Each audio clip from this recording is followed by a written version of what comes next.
My name is Pattricia Miranda. I was healed from fibromyalgia, chronic pain disorder that is known to be incurable. In 2008, I was diagnosed with it. This is something that it cripples you. It attacks your nerves, your tendons, your ligaments. I developed a sensitivity to caffeine, to wheat. I would get attacks when I would have them. I would lose the strength in my arms, in my muscles. It was very hard. There was times that I couldn't take care of my kids, and my husband had to come home and help me. There was times that I couldn't make them food. I couldn't even open a jar. You know, the simplest little things as holding something, washing dishes, or being on the computer. I was crippled from it. I went from a preschool teacher to crippled, and it was really hard. But I kept my faith, and they kept telling me to, just bad reports, you know, you're gonna get lupus. I was tested for lupus every 3 months, and they were so sure I was gonna get it. And so I was monitored constantly for that. They gave me medicine, drugs that were supposed to help, yet it just made things worse. And I just continued to read the Word and get closer to God.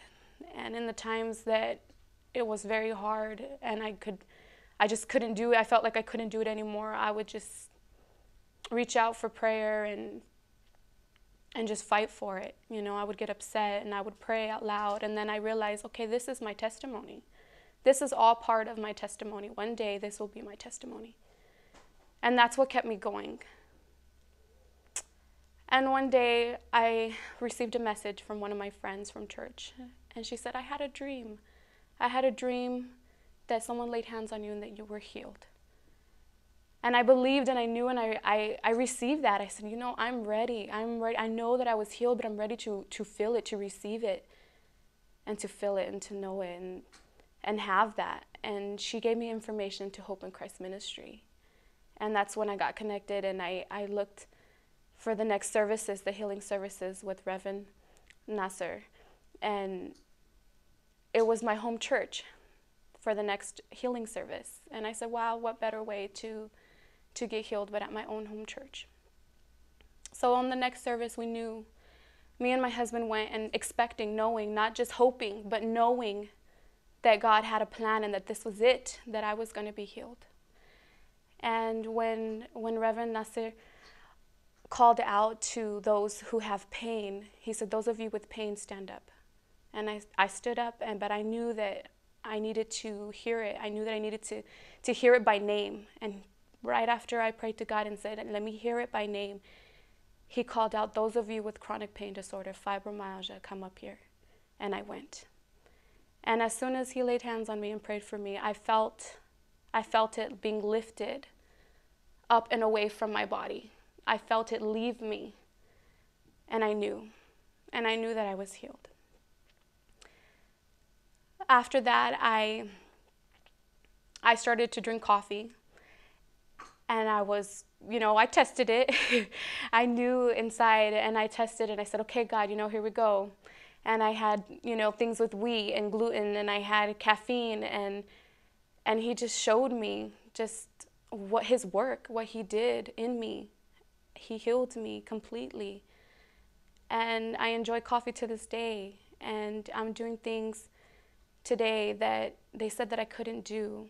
I'm graduating this Thursday from medical billing, insurance coding, something I'm on the computer all the time, constantly, and no pain.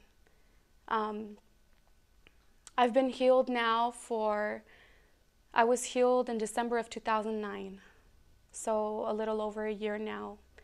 We were trying to have a baby before I got healed, and we weren't having any success. And then the following month after my healing, I was pregnant, you know, and God had a plan. Those were his plans. He just opened the doors for me in many different ways. I was pregnant. He directed me to go to school. He's just changed my life around, and I'm very grateful. And when you are healed, know and receive and keep it. Keep your healing. You know, this Lord Help Me Keep My Healing by Reverend Nasir helped me a lot to really understand how to keep it, because the enemy will try to come and rob you from it. He'll try to make you think, oh, no, maybe you thought you were healed. You know, you thought you were, but you weren't really. And you'll start getting those little pains and those little symptoms that you had before, that it's going to just make you feel like, okay, no, I really didn't. I thought, but I wasn't. Don't let him rob you of what God has given you. You have been healed. Receive it and keep it. Don't let go of it. And this really helped me to get through it and to keep it. And it refreshed my memory. Okay, no, you know, because you're going to get that. You're going to get that. And as soon as you put your foot down and you remember and you just fight for it, that's it. The enemy flees. So never forget it and always believe. If you are suffering from any kind of sickness, get connected, you know, believe. Go to Hope in Christ Ministries. Find out when the next healing services are going to be, or he has Monday night healing rooms. And your time is now. It's not, you know, in the future or, you know, far from now. If you believe now. Go to the next one. Receive it. Believe it. And keep it.